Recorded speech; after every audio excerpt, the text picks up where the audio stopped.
221 ቀናት ሆነውናል። መስከረም 1 ዘፍጥረት 1 ብለን ከጀመርን እስከ ጳጉሜ 5 ራዕይ 22 ድረስ በጌታ ጸጋ እየተጓዝን ነው። ዛሬ የምናነባው ደግሞ ከኢሳይያስ ምዕራፍ 40 እስከ 42 ድረስ ያለውን ነው። አብረን እናንብብ። በጌታ በኢየሱስ ስም አነባለሁ። ትንቢተ ኢሳይያስ ምዕራፍ 40 አጽናኑ ሕዝቤን አጽናኑ ይላል አምላካችሁ። ለኢየሩሳሌም ልብ ተናገሩ። የተቀጠረችበት ወራት እንደተፈጸመ ኃጢያቷም እንደተሰረየ ከእግዚአብሔር እጅ ስለ ኃጢያቷ ሁሉ 2 እጥፍ እንደተቀበለች ወደ እርሷ ጩሁ። የአዋጅ ነጋሪ ቃል የእግዚአብሔርን መንገድ በምድረ በዳ ጥረጉ፣ ለአምላካችንም ጎዳና በበረሃ አስተካክሉ። ሸለቆ ሁሉ ከፍ ይላል፣ ተራራውና ኮረብታውም ሁሉ ዝቅ ይላል። ጠማማውም ይቃናል፣ ሰርጓጉጡም ሜዳ ይሆናል። የእግዚአብሔርም ክብር ይገለጣል፣ ስጋ ለባሹም ሁሉ በአንድነት ያየዋል። የእግዚአብሔር አፍ ይህንን ተናግሯልና። ጩህ የሚል ሰው ቃል ምን ብዬ ልጩህ አልኩ።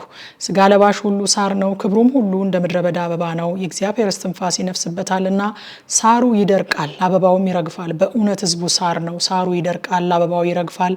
የአምላካችን ቃል ግን ለዘላለም ጸንታ ትኖራለች። የምስራች የምትነግሪ ጽዮን ሆይ ከፍ ወዳለው ተራራ ውጪ። የምስራች የምትነግሪ ኢየሩሳሌም ሆይ ድምጽሽን በኃይል አንሺ፣ አንሺ አትፍሪ። ለይሁዳም ከተሞች እነሆ አምላካችሁ ብለሽ ንገሪ። እነሆ ጌታ እግዚአብሔር እንደ ኃያል ይመጣል፣ ክንዱም ስለ እርሱ ይገዛል። እነሆ ዋጋው ከእርሱ ጋር፣ ደመወዙም በፊቱ ነው። መንጋውን እንደ እረኛ ያሰማራል፣ ጠቦቶቹን በክንዱ ሰብስቦ በብብቱ ይሸከማል። የሚያጠቡትንም በቀስታ ይመራል። ውሆችን በፍኙ የሰፈረ ሰማይንም በስንዝር የለካ የምድርን አፈር በመስፈሪያ ሰብስቦ የያዘ ተራሮችን በሚዛን ኮረብቶችንም በሚዛኖች የመዘነ ማን ነው? የእግዚአብሔርን መንፈስ ያዘዘ ወይስ አማካሪ ሆኖ ያስተማረው ማን ነው? ወይስ ከማን ጋር ተመካከረ? ወይስ ማን መከረው? የፍርድንም መንገድ ማን አስተማረው? እውቀትንስ ማን አስተማረው? የማስተዋልንስ መንገድ ማን አሳየው?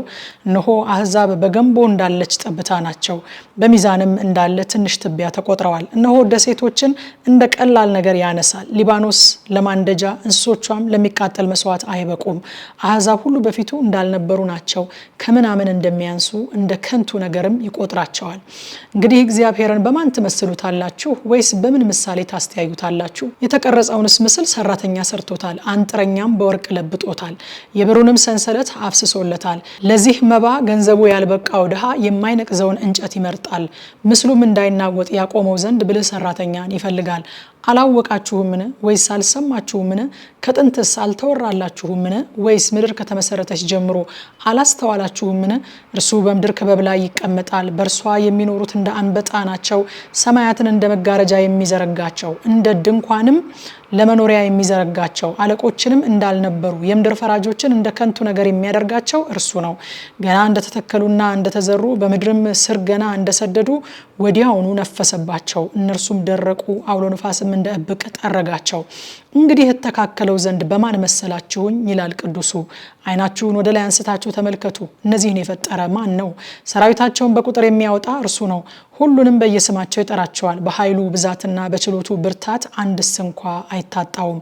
ያዕቆብ ሆይ እስራኤልም ሆይ መንገዴ ከእግዚአብሔር ተሰውራለች፣ ፍርዴም ከአምላኬ አልፋለች ለምን ትላለህ? ለምንስ እንዲህ ትናገራለህ? አላወቅክምን? አልሰማህምን? እግዚአብሔር የዘላለም አምላክ የምድርም ዳርቻ ፈጣሪ ነው። አይደክምም፣ አይታክትም፣ ማስተዋሉም አይመረመርም። ለደካማ ኃይልን ይሰጣል፣ ጉልበት ለሌለውም ብርታትን ይጨምራል። ብላቴኖች ይደክማሉ፣ ይታክቱማል፣ ጎበዛዝቱም ፈጽሞ ይወድቃሉ። እግዚአብሔርን በመተማመን የሚጠባበቁ ግን ኃይላቸውን ያድሳሉ። እንደ ንስር በክንፍ ይወጣሉ፣ ይሮጣሉ፣ አይታክቱም፣ ይሄዳሉ፣ አይደክሙም። ትንቢተ ኢሳይያስ ምዕራፍ 41 ደሴቶች ሆይ በፊቴ ዝም በሉ፣ አሕዛብም ኃይላቸውን ያድሱ ይቅረቡም። በዚያን ጊዜ የሚናገሩ ለፍርድ በአንድነት እንቅረብ። ከምስራቅ አንዱን ያስነሳ በጽድቅም ወደ እግሩ የጠራው ማን ነው? አሕዛብን አሳልፎ በፊቱ ሰጠው፣ ነገስታትን አስገዛለት። ለሰይፉ እንደ ትቢያ ለቀስቱም እንደተጠረገ እብቅ አድርጎ ሰጣቸው፣ አሳደዳቸው። እግሮቹም አስቀድመው ባልሄዱባት መንገድ በደህንነት አለፈ። ይህን የሰራና ያደረገ ትውልድንም ከጥንት የጠራ ማን ነው? እኔ እግዚአብሔር ፊተኛው በኋለኞችም ዘንድ የምኖር እኔ ነኝ። ደሴቶች አይተው ፈሩ፣ የምድርም ዳርቾች ተንቀጠቀጡ፣ ቀረቡም ደረሱም። ሁሉም እያንዳንዱ ባልንጀራውን ይረዳው ነበረ፣ ወንድሙንም አይዞህ ይለው ነበረ። አናጢውም አንጥረኛውም በመዶሻም የሚያሳሳውን መስፍ መቺውን አጽናና። ስለማጣበቅ ስራውም መልካም ነው አለ። እንዳይንቀሳቀስም በችንካር አጋጠመው።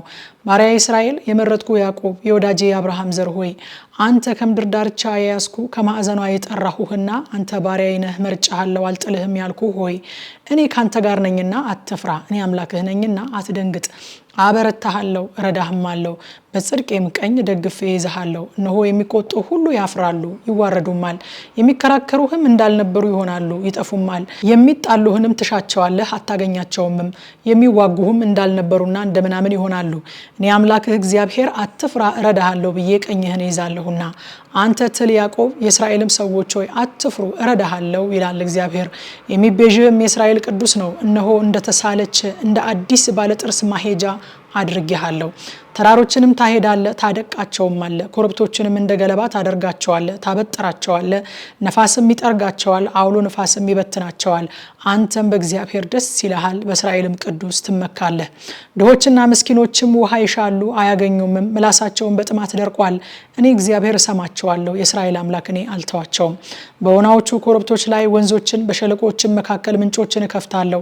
ምድረ በዳውን ለውሃ ማቆሚያ የጥማትንም ምድር ለውሃ መፍለቂያ አደርጋለሁ። የእግዚአብሔር እጅ ይህን እንደሰራች የእስራኤልም ቅዱስ እንደፈጠረው ያዩ ዘንድ ያውቁም ዘንድ ያስቡም ዘንድ በአንድነትም ያስተውሉ ዘንድ በምድረ በዳ ዝግባውንና ግራሩን ባርሰነቱንና የዘይቱን ዛፍ አበቅላለሁ። በበረሃውም ጥንዱንና አስታውን ወይራውንም በአንድነት አኖራለሁ። ክርክራችሁን አቅርቡ ይላል እግዚአብሔር፣ ማስረጃችሁን አምጡ ይላል የያዕቆብ ንጉሥ። ያምጡ የሚሆነውንም ይንገሩን፣ ልብ የምናደርግ ዘንድ ፍጻሜያቸውን እናውቅ ዘንድ የቀደሙት ነገሮች ምን እንደሆኑ ተናገሩ። የሚመጡትንም አሳዩን፣ አማልክትም መሆናችሁን እናውቅ ዘንድ በኋላ የሚመጡትን ተናገሩ። እንደነግጥም ዘንድ በአንድነትም እናይ ዘንድ መልካሙን ወይም ክፉን አድርጉ። እነሆ እንዳልነበረ ናችሁ፣ ስራችሁም ከንቱ ነው፣ የሚመርጣችሁም አስጸያፊ ነው። አንዱን ከሰሜን አነሳው መጥቷልም፣ አንዱም ከፀሐይ መውጫ ስሜን የሚጠራ ይመጣል። በጭቃ ላይ እንደሚመጣ ሰው አፈርም እንደሚረግጥ ሸክለኛ በአለቆች ላይ ይመጣል። እናውቅ ዘንድ ከጥንት የተናገረው እውነት ነው እንልም ዘንድ ቀድሞ የተናገረው ማን ነው? የሚናገር የለም የሚገልጥም የለም፣ ቃላችሁንም የሚሰማ የለም። በመጀመሪያ ለጽዮን እነኋችሁ እላለሁ፣ ለኢየሩሳሌምም የምስራች ነጋሪን እሰጣለሁ።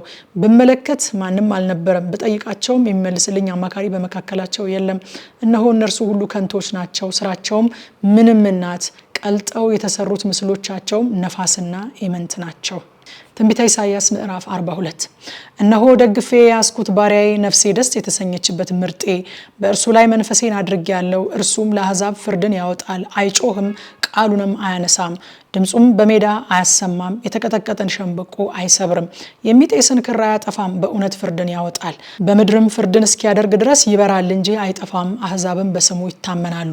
ሰማያትን የፈጠረ የዘረጋቸው ምድርንና በውስጧ ያለውን ያጸና፣ በእርሷም ላይ ለሚኖሩ ሕዝብ እስትንፋስን ለሚሄዱባትም መንፈስን የሚሰጥ አምላክ እግዚአብሔር እንዲህ ይላል፣ እኔ እግዚአብሔር በጽድቅ ጠርቻለሁ፣ እጅህንም ይዛለሁ፣ እጠብቅህም አለው። የእውሩን ዓይን ትከፍት ዘንድ፣ የተጋዘውን ከግዞት ቤት፣ በጨለማም የተቀመጡትን ከወህኒ ቤት ታወጣ ዘንድ፣ ለሕዝብ ቃል ኪዳን ለአሕዛብን ብርሃን አድርጌ እሰጥሃለሁ። እኔ እግዚአብሔር ነኝ፣ ስሜ ይህ ነው። ክብሬን ለሌላ ምስጋናዬንም ለተቀረጹ ምስሎች አልሰጥም። እነሆ የቀድሞ ነገር ተፈጸመ፣ አዲስ ነገርም እናገራለሁ። አስቀድሞም ሳይበቅል እርሱን አስታውቃችኋለሁ። ወደ ባህር የምትወርዱ በእርሷም ውስጥ ያላችሁ ሁሉ፣ ደሴቶችና በእነርሱም ላይ የምትኖሩ ሆይ ለእግዚአብሔር አዲስ መዝሙር፣ ከምድርም ዳርቻ ምስጋናውን ዘምሩ። ምድረ በዳውና ከተሞቹ፣ የቄዳርም ሰዎች የሚቀመጡባቸው መንደሮች ድምፃቸውን ያንሱ። በሴላ የሚኖሩ እልል ይበሉ፣ በተራሮች ራስ ላይ ሆነው ይጩሁ። ለእግዚአብሔር ክብርን ይስጡ፣ ምስጋናውን በደሴቶች ይናገሩ።